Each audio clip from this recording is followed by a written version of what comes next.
After an MBA from IIM Bangalore, Karan Bhagat got his first job at Kotak Securities. During that time, I realized very soon capital markets didn't work as a percentage of earnings, they worked as a multiple of earnings. So really I wanted to make that graduation from being on this side of the table to the other side of the table. And that's really when I realized that I want to be an entrepreneur. We met Nirmal from IIFL. We essentially decided to start IIFL Wealth together.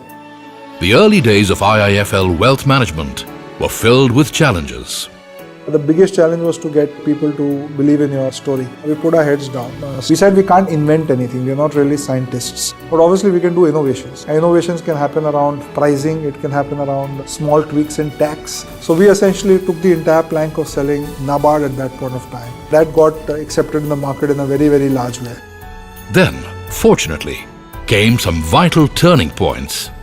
Turning point would be the big recruitments in 2009 and 12, which allowed us to kind of spread very, very quickly. B, I think the turning point was our humility to share equity. So, even when we got 34%, among the 7 of us, we split only 13 to 14% of the equity. And we kept the remaining 20% to be distributed to all the employees we recruited over the next 5 to 6 years. And I think that humility really helped us scale very, very fast. Over the last 4.5 years, we've grown to become the largest alternative investment fund manager in the country. He's kept coming up with new ideas, kept himself aware, he's kept himself ahead of the curve.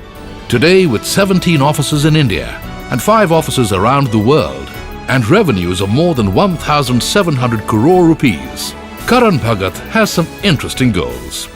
I personally believe we'll be able to convert more than 75 to 80% of the assets we manage over the next 3 to 5 years on a pure advisory basis. Ladies and gentlemen, Mr. Karan Bhagat.